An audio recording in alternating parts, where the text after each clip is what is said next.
লাশ সিআইডি। দয়া পুরো জায়গাটা খুঁজে দেখো, কোনো না কোনো সূত্র আছে। Yes sir. অভিজিৎ দেখো তো লাশের কি অবস্থা। ইয়েস স্যার, আমি দেখতেছি। স্যার স্যার আমি দেখি। ওকে ওকে দেখো। স্যার লাশে পাত মারছে।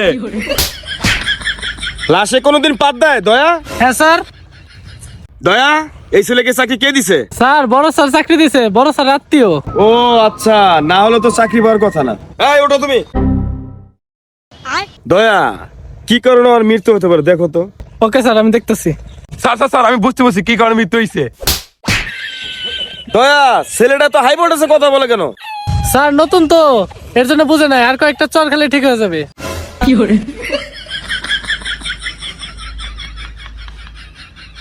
অভিজিৎ তুমি কিছু পেলে? ইয়েস স্যার, মনে হয় ও সকালে দাঁত ব্রাশ করে নাই, মুখ দিয়ে অনেক গন্ধ বাড়াইতাছে। ও আচ্ছা, তুমি একটু উঠে আসো। দয়া এই দুইটার চাকরি কালকেই নোট করে দেবা, ঠিক আছে? ঠিক আছে স্যার।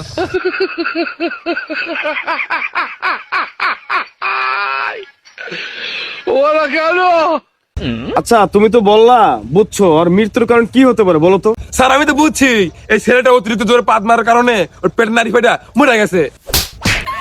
দয়া এই ছেলেটিকে আমার চোখের সামনে এখনই সরাও। স্যার রাইগেন না, বিষয়টা আমি দেখতেছি। আই সি, ওকে ওকে। অভিজিৎ লাশটা পরীক্ষা করার জন্য সালুকের কাছে পাঠিয়ে দাও। ওকে স্যার, আমি দেখতেছি। এই দয়া আসো। লাশে তখন পাত মারলো, স্যার আমার মারলো কে? দেখি তো কি হয়েছে। স্যার স্যার স্যার লাশে আবার পাত মারছে।